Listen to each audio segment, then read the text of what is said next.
Hello everyone, my name is Mansi Vinod. स्वागत करती हूँ आपका करंट अफेयर के एपिसोड नंबर 662 में। आज की तारीख है 20 मई 2020।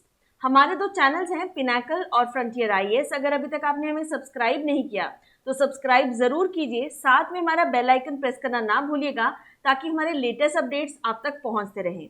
हमारी दो वेबसाइट्स हैं, ssccglpinacle.com और baljeetdhaka.com। इन दोनों वेबसाइट्स को जरूर विजिट कीजिएगा। हमारा करंट अफेयर का एपिसोड रोज सुबह 4 बजे जो है प्रकाशित हो जाता है, लाइव हो जाता है। ठीक है, तो चलिए डिस्कस करते हैं प्रीवियस क्विज के क्वेश्चंस को। पहला प्रश्न जो आपसे पूछा गया था, किस देश ने एक नया राजनीतिक मानचित्र प्रकाशित करने का निर्णय लिया है? तो इसका सही उत्तर है नेपाल। दूसरा प्रश्न जो आपसे पूछा गया था, डिजिटल ऑनलाइन शिक्षा के मल्टी मोड एक्सेस के लिए निम्नलिखित में से किस कार्यक्रम की घोषणा की गई है? तो इसका सही उत्तर है पीएम ई विद्या कार्यक्रम। तो ये इसका सही आंसर है। अब चलिए अब बात करते हैं आज के पहले प्रश्न की। कोरोना वायरस पर डब्ल्यूएचओ की प्रतिक्रिया की जांच को लेकर विश्व स्वास्थ्य सभा में एक मसौदा प्रस्ताव पेश किया गया है। इस प्रस्ताव पर किस देश ने हस्ताक्षर नहीं किए गए हैं, ये आपको यहाँ पर बताना है। तो देखिए, चीन और अमेरिका के द्वारा हस्ताक्षर नहीं किए गए हैं। तो इसका सही उत्तर है बी एंड सी। विश्व स्वास्थ्य संगठन डब्ल्यूएचओ की 73rd विश्व स्वास्थ्य सभा वर्ल्ड हेल्थ असेंबली का आयोजन जो है 18-19 मई को किया गया। कोरोना वायरस पर डब्ल्यूएचओ की प्रतिक्रिया की जांच को लेकर विश्व स्वास्थ्य सभा में मसौदा प्रस्ताव पेश किया गया, जिसे भारत ने समर्थन दिया। इसके तहत जो है 62 देश ऐसे थे जिन्होंने इसमें अपना प्रस्ताव जो है मसौदा प्रस्ताव पेश किया। इन 62 देशों की अगर बात की जाए तो बांग्लादेश, कनाडा, रूस, Indonesia, south Africa, Turkey, Britain, Japan ऐसे देश जो है इसमें शामिल हैं। हालांकि चीन और अमेरिका जो है इस प्रस्ताव में शामिल नहीं है। इस प्रस्ताव में कोविड-19 महामारी को लेकर डब्ल्यूएचओ की प्रतिक्रिया की स्वतंत्र जांच कराने का आग्रह किया गया है। इसके अलावा डब्ल्यूएचओ के कार्यों की जांच और कोविड-19 महामारी से जुड़ी उसकी समय सीमा की भी जांच की मांग की गई है। पिछले महीने ऑस्ट्रेलिया कोरोना वायरस फैलने को लेकर स्वतंत्र जांच की मांग करने वाला पहला देश बना था। विश्व स्वास्थ्य सभा सदस्य राष्ट्रों का प्रतिनिधित्व करने वाला प्रतिनिधियों से बना है। प्रत्येक सदस्य प्रतिनिधित्व अधिकतम 3 प्रतिनिधियों द्वारा किया जाता है, जिनमें से किसी एक को मुख्य प्रतिनिधि के रूप में नामित किया जाता है। अब यहाँ पे आपको रिवीजन के लिए याद दिला दूं, डब्ल्यूएचओ ने 5 मई को विश्व हाथ स्वच्छता दिवस के रूप में चिन्हित किया है। इसकी थीम थी save lives clean your hands. चलिए अब बात करते हैं अगले प्रश्न की। प्रश्न नंबर 2, हाल ही में किस राज्य ने प्रवासी मजदूरों के लिए चरण पादुका अभियान शुरू किया है? तो ये अभियान जो है मध्य प्रदेश द्वारा शुरू किया गया है। इस अभियान के तहत नंगे पैर चलने वाले प्रवासी मजदूरों को जूते और चप्पल प्रदान की जाएगी। यह अभियान अधिकांश स्थानों पर पुलिस द्वारा ही चलाया जा रहा है। चरण पादुका अभियान जो है इंदौर के राऊ पुलिस स्टेशन से शुरू किया गया। यहाँ पर आप मध्य प्रदेश की लोकेशन देख सकते हैं। गांधी सागर डैम चंबल रिवर पर, इंदिरा सागर डैम नर्मदा रिवर पर। नेशनल पार्क्स की बात करें तो Kanha tiger reserve, Panna national park, Pench national park, Bandhavgarh national park. Capital है यहाँ की भोपाल। गवर्नर है लालजी टंडन। सीएम है Shivraj Singh Chouhan. World heritage sites यहाँ पर जो हैं वो है बुद्धिस्ट मॉन्यूमेंट्स एट सांची और है खजुराहो ग्रुप ऑफ मॉन्यूमेंट्स। अब आपको रिवीजन के लिए यहाँ पर बता दूं, किस राज्य में हाल ही में एफआईआर आपके द्वार योजना जो है शुरू की गई? तो वो योजना भी एमपी में ही शुरू की गई है, तो ये भी आपको ध्यान में रखनी है। चलिए बात करते हैं अगले प्रश्न की। प्रश्न नंबर 3, निम्नलिखित में से किसने भारतीय परिस्थितियों में स्वास्थ्य कर्मियों को सुविधा के लिए पीपीई किट नवरक्षक बनाया है? तो ये किट जो बनाई गई है इंडियन नेवी के द्वारा बनाई गई है। तो भारतीय परिस्थितियों को मद्देनजर रखते हुए कोविड-19 के चलते इसके खिलाफ बेहतर, प्रभावी तकनीकी से तरीके से युद्ध लड़ने के लिए मदद करने के लिए ये पीपीई किट जो है तैयार की गई है, जिसका नाम है नवरक्षक। यह एक डॉक्टर द्वारा बनाया गया है जो कि गर्म और ह्यूमिड वेदर को भी मद्देनजर रखते हुए डॉक्टर्स इसको 12 घंटे आराम से पहन सकें, इस समझ से इसको बनाया गया है। पीपीई किट नवरक्षक चिकित्सा जगत और स्वास्थ्य सेवा पेशेवरों के लिए नई उम्मीदें लेकर आया है।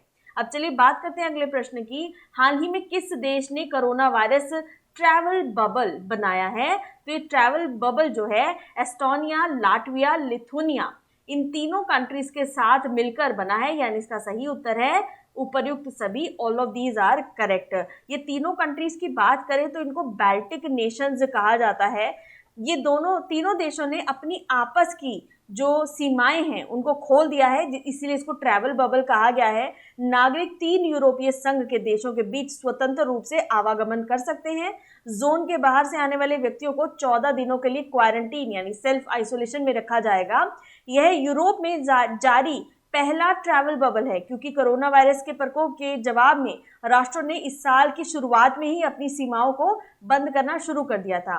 बाल्टिक राज्यों की आबादी काफी हद तक इस महामारी से प्रभावित नहीं हुई है, तो ये भी आपको ध्यान में रखना है।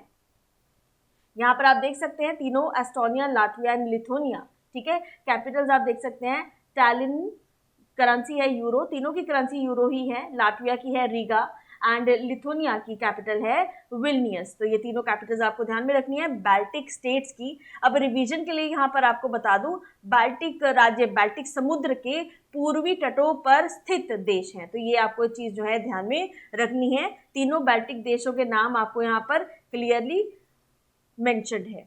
चलिए अब बात करते हैं अगले प्रश्न की। प्रश्न नंबर 5, विश्व एड वैक्सीन दिवस कब मनाया जाता है? तो ये 18 मई को मनाया जाता है। विश्व एड वैक्सीन दिवस को दुनिया भर में हजारों स्वास्थ्य पेशेवरों, स्वयंसेवकों, चिकित्सा क्षेत्र के सदस्यों और वैज्ञानिकों की कड़ी मेहनत को पहचानने के लिए मनाया जाता है। यहाँ पर आप तस्वीर में देख सकते हैं HIV human immunodeficiency virus ads acquired immunodeficiency syndrome vaccine बनाने के लिए पहला एड्स वैक्सीन दिवस 18 मई जो है 1998 में मनाया गया था। यह एक अवसर है जब लोगों को एड्स से बचने के उपायों और संभावित उपचार के बारे में इसको जागरूकता फैलाने के लिए इसका दिन जो है बनाया गया है। संयुक्त राष्ट्र यानी UN के द्वारा 2030 तक एड्स को अपनी जड़ों से खत्म करने का लक्ष्य जो है तय किया गया है 2030 तक, तो ये आपको ध्यान में रखना है। अगले प्रश्न की बात करते हैं। अच्छा, एक चीज और आपको रिवीजन के लिए वहां पे बता दूं, वर्ल्ड एड्स डे जो है वो 1 दिसंबर को सेलिब्रेट किया जाता है। चलिए बात करते हैं प्रश्न नंबर 6 की। हाल ही में किस प्रसिद्ध मराठी लेखक और राष्ट्रीय पुरस्कार से सम्मानित निर्देशक का निधन हो गया? तो इसका सही उत्तर है रत्नाकर मतकारी। तो बी जो है इसका सही आंसर है। आप यहाँ तस्वीर में इनकी देख सकते हैं।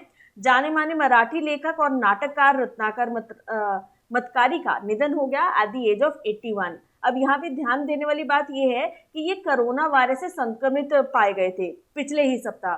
रत्नाकर जो है विस्तृत कार्यों के लिए संगीत नाटक अकादमी और साहित्य अकादमी दोनों द्वारा अलंकृत किए जा चुके हैं। उनकी फिल्म इन्वेस्टमेंट ने क्षेत्रीय श्रेणी अनुभाग राष्ट्रीय पुरस्कार भी जीता है।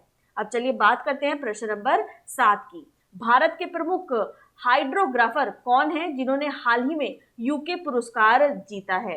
तो यहाँ पे सही उत्तर है इसका वाइस एडमिरल विनय भाटवर। तो भाटवर भी है, भटवार, जैसे भी आप इसको प्रोनाउंस करते हैं, तो ए जो है इसका सही आंसर है। भारत के प्रमुख हाइड्रोग्राफर वाइस एडमिरल विनय को भारतीय हाइड्रोग्राफी और व्यापक हिंद महासागर क्षेत्र में उनके उत्कृष्ट योगदान के लिए यूके के अलेक्जेंडर डेलरियम पुरस्कार से सम्मानित किया गया। यह पुरस्कार पहली बार 2006 में यूके के रक्षा मंत्रालय द्वारा पुरस्कृत किया गया। पुरस्कार के प्राप्तकर्ता को यूके की कार्यकारी समिति द्वारा दुनिया भर में हाइड्रोग्राफी, कार्टोग्राफी और नेविगेशन के मानकों को बढ़ाने के लिए प्रयासों के लिए चुना जाता है। हिंद महासागर तटीय अर्थव्यवस्थाओं के सतत विकास में उनके योगदान को पिछले साल भी मान्यता दी गई थी। उन्होंने अति विशिष्ट सेवा पदक भी प्राप्त किया था। यहाँ पे आप उनकी तस्वीर देख सकते हैं। अब चलिए बात करते हैं अगले प्रश्न की। प्रश्न नंबर 8, सरकार ने सीमा सड़क परियोजनाओं को बढ़ावा देने के लिए हाल ही में किस समिति का सिफारिशों को लागू किया गया है? तो इसका सही उत्तर है शेखरकत समिति। चीन के साथ भारत की उत्तरी सीमा पर रणनीतिक सड़कों के निर्माण को बढ़ावा देने के लिए सरकार ने सीमा बुनियादी ढांचे से संबंधित शेखरकत समिति की 3 महत्वपूर्ण सिफारिशों को स्वीकार और कार्यान्वित किया है। यह फैसला केंद्रीय रक्षा मंत्री राजनाथ सिंह द्वारा सैन्य इंजीनियरिंग सेवा के 9300 से अधिक जो पद हैं उनको समाप्त करने के प्रस्ताव को मंजूरी देने के लिए दिया है। 2016 के मध्य में तत्कालीन रक्षा मंत्री मनोहर पर्रिकर ने सशस्त्र बलों की युद्ध क्षमता और असंतुलन रक्षा खर्च के उपायों के सुझाव के साथ लेफ्टिनेंट जनरल शेखरकत जो अभी हाल ही में सेवानिवृत्त हुए हैं उनकी अध्यक्षता में विशेषज्ञों की समिति के गठन का आदेश दिया था। सरकार ने बॉर्डर रोड बीआरओ की इष्टतम क्षमता से परे सड़क निर्माण कार्य को आउटसोर्स करने के लिए शेखरकत समिति की सिफारिश को लागू किया है। घरेलू और विदेशी खरीद के लिए बीआरओ की बढ़ी हुई खरीद शक्तियां को 7.5 करोड़ रुपए से बढ़ाकर 100 करोड़ रुपए कर दिया गया है। अब बात करते हैं अगले प्रश्न की। प्रश्न नंबर 9, अमेरिकी निवेश कंपनी जनरल एटलांटिक ने किस भारतीय कंपनी में लगभग जो है 6600 करोड़ रुपए का निवेश करने का फैसला लिया है? तो इसका सही उत्तर है रिलायंस जियो। तो रिलायंस जियो में इसकी इन्वेस्टमेंट जो है की जाएगी। ये जो न्यूयॉर्क की private equity company general Atlantic के द्वारा रिलायंस जियो में इसका जो है 6000 करोड़ से भी ज़्यादा का जो निवेश है किया जाएगा। इस डील के तहत जनरल एटलांटिक जियो प्लेटफॉर्म में 1.34% की हिस्सेदारी खरीद पाएंगे। विस्टा ने हाल ही में Vista equity partners private equity firm silver lake और फेसबुक के बाद रिलायंस जियो में यह चौथा सबसे बड़ा निवेश है। जनरल एटलांटिक एक वैश्विक जो है विकास इक्विटी फर्म है जो प्रौद्योगिकी, उपभोक्ता, वित्तीय सेवाओं और स्वास्थ्य सेवा क्षेत्रों में निवेश पर केंद्रित है। इस निवेश फर्म ने ग्लोबल कंपनियों जैसे अलीबाबा, फेसबुक आदि में भी निवेश किया है। चलिए बात करते हैं प्रश्न नंबर 10 की। परजीवी फफूंद की एक नई खोजी गई प्रजाति का नाम निम्न में से किस नाम पर रखा गया है? तो उसका नाम ट्विटर के नाम पर रखा गया है। कोपेनहेगन यूनिवर्सिटी के natural history museum of Denmark में जीव विज्ञानी और एसोसिएट प्रोफेसर का ध्यान इंटरनेट में ट्विटर की तस्वीरों को देखते समय एक तस्वीर पर अटक गया।